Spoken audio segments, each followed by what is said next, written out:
Bismillahirrahmanirrahim. Assalamualaikum warahmatullahi wabarakatuh. Halo teman-teman semua.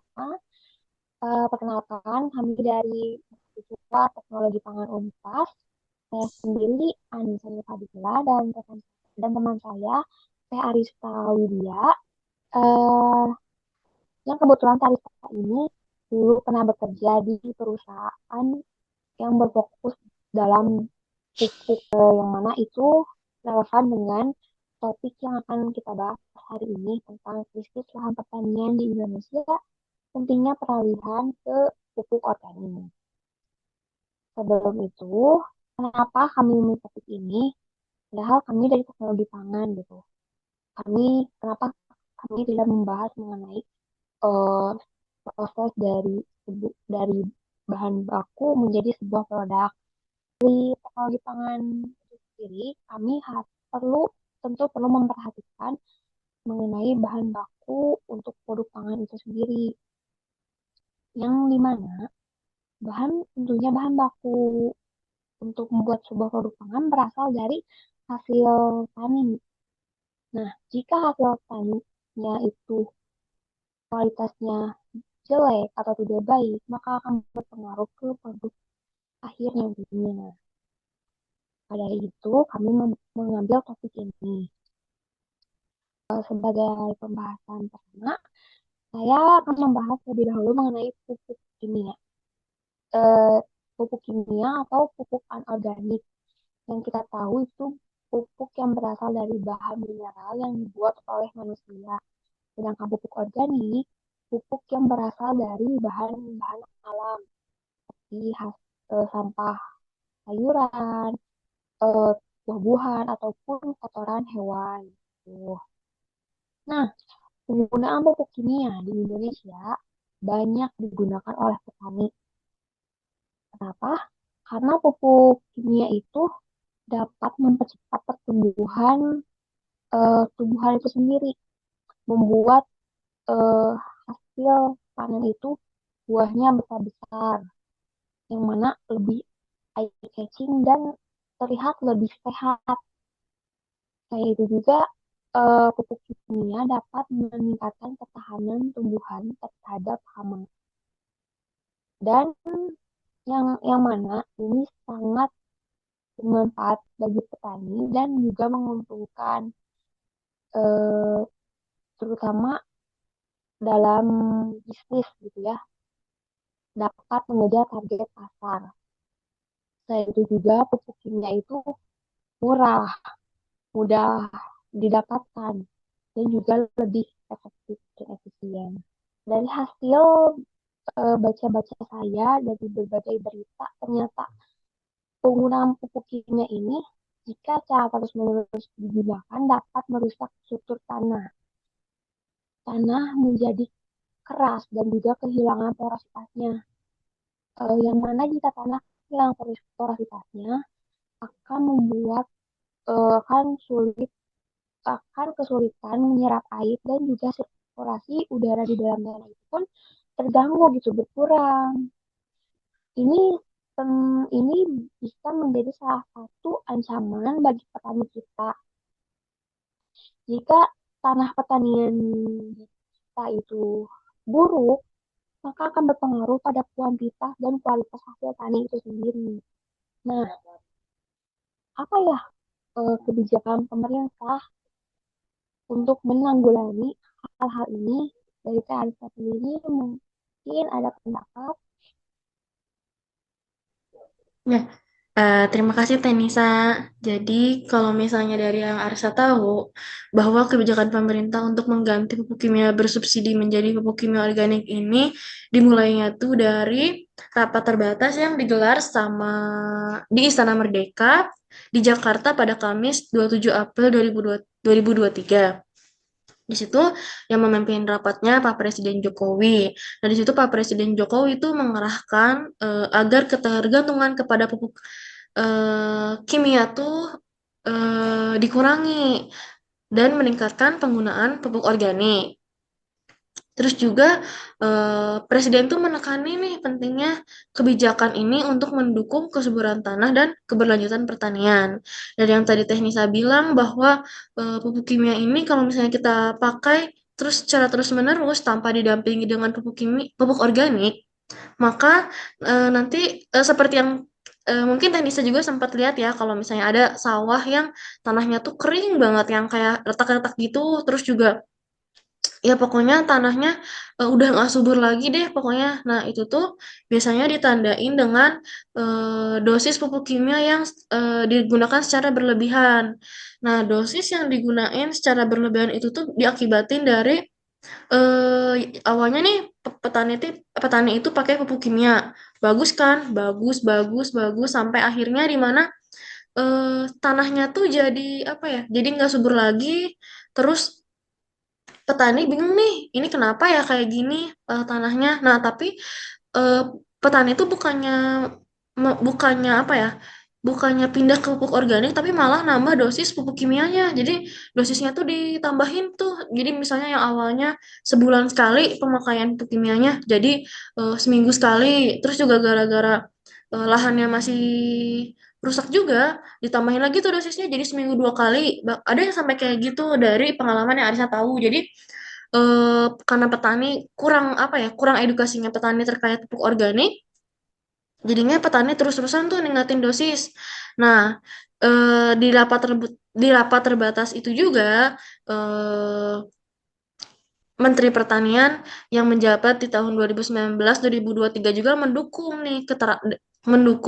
apa yang dikatakan oleh Pak Presiden Jokowi. Katanya Menteri Pertanian di nomor 10 tahun 2022 terkait pupuk subsidi. Memang awalnya katanya pupuk subsidi itu terdiri dari 6 jenis. Lalu diubah nih jadi eh, ada pupuk urea dan pupuk NPK. Untuk pupuk NPK itu nitrogen, fosfor, kalium gabungan dari eh, ketiga ketiga senyawa. Terus juga Presiden juga minta nih ke pemerintah pertanian untuk menambahkan pupuk organik dalam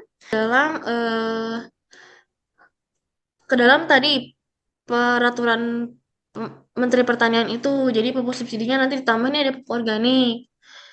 Nah, terus selain itu juga Presiden juga negasi nih bahwa perlu dukungan dari para produsen pupuk organik. Jadi saling apa ya, saling bekerja sama antara pemerintah dan produsen pupuk organik untuk mendorong selalu mendorong selalu petani agar mau menggunakan pupuk organik. Selain petaninya, maka yang punya lahan yang punya lahan juga perlu diedukasi karena biasanya kan petani itu apa ya dapat pupuknya tuh dari yang punya lahannya. Jadi misalnya yang punya lahannya tuh ngasih tahu nih kalau misalnya ini nih kamu ngerjain lahan ini ya berapa hektar, terus mau ditanam apa, terus juga kebutuhan pupuknya juga disediain dari yang punya lahan gitu biasanya. Jadi eh, selain petaninya, yang punya lahannya pun perlu diberi edukasi oleh kita semua dari mulai pemerintah, dari mulai para produsen pupuk organik. Jadi perlu apa ya? Perlu energi lebih karena memang tadi petani juga kan udah tahu gitu misalnya lahannya rusak, malah ditambah dosisnya. Terus juga pengeluarannya jadi tambah lebih banyak. Terus juga kan sempat pupuk subsidinya langka. Jadi pupuk kimia harganya jadi naik gak seperti biasanya. Nah, terus Presiden juga memutusin untuk memberikan keberpihakan terhadap produsen pupuk organik dan memastikan mereka diakomodasi dalam kebijakan ini. Jadi juga yang seperti Arista pernah lakuin, jadi kayak kita tuh di perusahaan tuh sangat apa ya, lagi semangat-semangatnya untuk mendukung lahan pertanian di Indonesia supaya menjadi lebih baik lagi. Nah, hanya saja memang untuk pupuk subsidi organik ini katanya sudah dimasukin ya Teh dalam peraturan menteri yang baru. Katanya sudah dimasukin pupuk organik ini tuh ke dalam peraturan menteri yang baru, tetapi memang kendalanya di eh, pendistribusiannya ya Teh. Betul nggak ya? Ya, ya, betul Kak Rizka. di dalam Menteri Pertanian nomor 1 tahun 2024 yang terbaru itu, pupuk organik itu sudah masuk ke dalam list pupuk subsidi gitu. Nah, tetapi untuk pendistribusian pupuk organik ini sendiri dari Pak Menteri itu berkata bahwasanya belum dapat didistribusikan karena pemerintahnya masih memperbaiki sistem distribusi pupuk subsidi. Dan yang baru dibagikan itu pupuk anorganik sebanyak 28 triliun. Semoga gitu ya untuk distribusi ini segera mendapatkan apa ya hasil yang terbaik gitu. Karena memang distribusi pupuk sebelumnya pun yang anorganik eh, masih belum merata gitu. Harus banyak evaluasi oleh pemerintah gitu mengenai distribusi pupuk ini agar merata dan adil ke seluruh bagian Indonesia, tidak hanya di Jawa saja. Begitu, Teh Arista. Terus Teh Arista mengenai edukasi petani, apa dari pengalaman Teh Arista sendiri atau menurut Teh Arista edukasi seperti apa dan apa yang sudah dilakukan pemerintah untuk edukasi ini gitu. Ya, terima kasih Tanisa. Jadi dari yang Arista telah pelajari Siate dan telah Arista alami bahwa energi ya pokoknya harus bersama-sama deh. Ini tuh untuk peningkatan kapasitas petani untuk mendukung peralihan ke pupuk organik ini. Petani itu memang udah terbiasa pakai pupuk kimia. Jadi terus juga tuh sama perusahaan sama teman-teman yang lain tuh apa ya buat demplot. Demplot itu biasanya dilakuin uji coba pupuk organik yang perusahaan Arista produksi. Nah, terus di situ tuh awalnya kan petani pakai kimia nih. Nah, petani tuh nggak mau dengar apa yang perusahaan Arista kasih tahu gitu. Jadi biasanya ada pendampingan gitu dan petaninya tapi susah gitu untuk didampinginya. Kan misalnya ada karena kalau misalnya kita tanah itu pakai pupuk kimia, terus udah habis nih masa tanamnya. Nah, untuk penanaman selanjutnya itu nggak bisa langsung ke full organik.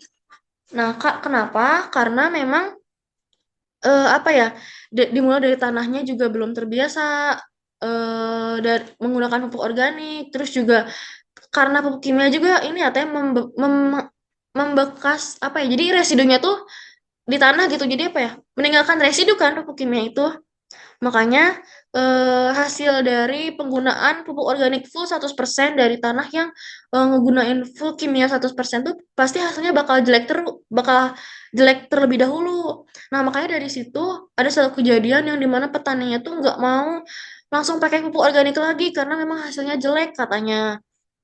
Padahal di situ udah dikasih tahu nih sama teman-teman Arista kalau misalnya memang pasti hasilnya jelek kalau misalnya langsung langsung di full organikin. Makanya langsung full organik. Makanya eh dari perusahaan Arista tuh disaranin kalau misalnya mau pakai pupuk organik, karena sebelumnya pakai pupuk kimia, dikurangin lah pupuk kimia secara sedikit-sedikit. Dari mulai pupuk kimianya 100%, terus dikurangin nih jadi 75%, terus dikurangin nih pupuk kimianya jadi 25%. Terus makin sedikit hingga bisa pakai full organik secara keseluruhan. Nah, dari situ bakal kelihatan langsung tuh hasilnya. Pupuk organik tuh lebih sehat, terus juga lebih apa ya? Lebih ya pastinya ya pupuk organik mah udah nggak ada sisi negatifnya ya Tenisa karena pasti sehat gitu dan pasti hasilnya juga akan lebih memuaskan kalau misalnya si tanah itu tuh sudah terreklamasi dan lebih subur. Nah, kalau misalnya dari yang Arisa tahu bahwa pemerintah itu sekarang ini pemerintah tuh sangat gembar-gembor terkait penyuluhan petani. Jadi biasanya petani itu ngirim salah satu orang ini nyebar ke berbagai kecamatan ataupun desa. Di situ tuh ada yang tugasnya mengumpulkan kelompok petani dari kecamatan itu sendiri. Misalnya dari kecamatan A, dikumpulin tuh yang mempunyai mata pencaharian petani. Nah, di situ tuh biasanya dikumpulin di satu tempat, di satu tempat biasanya. Nah, di situ mulai tuh dari dinas tuh ngelakuin kayak pelatihan, pelatihan gimana sih cara pakai pupuk organik, terus juga penyuluhan, kayak apa sih keuntungannya pakai pupuk organik, apa sih pokoknya sampai petani tuh yakin aja sama pupuk organik ini tuh. Terus bantuan teknis, kadang tuh dari pemerintah dari dinas tersendiri tuh datang langsung ke lahan sawahnya ngelihat langsung dari mulai ngukur pH, dari mulai ngelihat gitu secara langsung gimana sih kondisi tanah dari apa ya yang petani olah itu tuh gitu. Apa hasilnya sudah bagus ataupun jelek. Nah, dari situ bisa disimpulin nih bahwa kalau misalnya tanahnya jelek ya berarti ditanya tuh sebelum-sebelumnya pakai pupuk apa, terus juga perlakuannya kayak gimana. Terus juga kalau misalnya penanggulangan penanggulangan hamanya apakah pakai pestisida atau misalnya pakai udah pakai organik atau juga pestisida kimia, pestisida organik, pokoknya semua ditanya aja sampai tahu hasil kesimpulannya tanah itu kayak gimana. Biasanya kayak gitu tuh ada kalau dari dinas atau dari pemerintah itu sendiri. Kayak ada contohnya nih di Kabupaten Lebak. Di situ tuh pemerintah daerahnya tuh sudah aktif banget meminta para petani untuk menggunakan pupuk organik di pangan, palawija, hortikultura. Itu juga pastinya guna untuk mencegah kerusakan pada tanah. Terus juga Kepala Bidang Sarana Dinas Pertanian dan Perkebunan Kabupaten Lebak, Nana Mulyana, juga menekankan bahwa penggunaan pupuk organik dapat meningkatkan produksi dan produktivitas serta menekan biaya produksi dibandingkan dengan pupuk kimia. Mungkin tadi dari saya segitu aja. Jadi memang sangat penting sekali ya penggunaan pupuk organik ini. Apa ya? Jadi kita selain pemerintah kita juga perlu mendukung eh, peralihan dari pupuk kimia ini ke pupuk organik. Gitu aja sih Tenisa. Terima kasih. Baik-baik, Teh Arista. Terima kasih juga. Jadi untuk penggunaan pupuk kimia sendiri sebenarnya tidak dilarang ya oleh pemerintah secara 100%. Tetapi di sini ditekankan pupuk kimia itu untuk dikurangi dan pupuk organik ditingkatkan. Kemudian dilakukan eh baiknya dilakukan kombinasi gitu ya, Karista, supaya saling melengkapi karena keduanya memang bermanfaat sebenarnya kan. Cuman yang satu ada sisi negatifnya, yang satu pun begitu pula sebaliknya. Jadi dengan kombinasi pupuk kimia dan pupuk organik itu diharapkan untuk saling melengkapi gitu ya, Karista. Baik, baik, baik. Dan juga ternyata mengenai lahan pertanian ini juga dapat berpengaruh ke ketahanan pangan kita juga ya, Karista. Karena jika lahan pertanian itu sendiri itu rusak, bagaimana petani akan melakukan penanaman gitu? Bagaimana kita dapat menghasilkan eh, hasil panen untuk memenuhi kebutuhan masyarakat Indonesia, begitu ya, Kak Arista. Dan mungkin ada tambahan dari Kak Arista ini. Ya, yang tadi Kak Teh Nisa sebutin, yang kombinasi itu memang betul Teh, karena sempat Arisa juga di lapangan ngelakuin penelitian hasil dari pupuk organik dikombinasikan dengan pupuk kimia itu memang lebih bagus hasilnya dari mulai ininya apa bobotnya, dari mulai penampilannya, terus juga dari mulai tanahnya yang memang apa ya mulai subur kembali gitu. Memang hasilnya betul bagus gitu teh. Makanya pemerintah juga tidak apa ya tidak melarang penggunaan pupuk kimia tuh dihilangkan, cuma memang harus dikurangi. Gitu sih teh. Terima kasih. Mungkin cukup sekian dari hasil sharing kami. Jikalau ada kurangnya, mohon dimaafkan. Mari kita sama-sama belajar mengenai, mari kita sama-sama belajar dan aware terhadap petani kita gitu ya. Karena Indonesia sendiri kan negara yang sumber daya alamnya itu banyak gitu ya, tak terbatas gitu ya. Jadi kita harus bisa memanfaatkan apa yang Tuhan kasih kepada kita sebagai masyarakat Indonesia ya. Sekian dari kami. Wassalamualaikum warahmatullahi wabarakatuh. Waalaikumsalam warahmatullahi wabarakatuh. Terima kasih ya, Tenisa. Juga, Kak Alisa.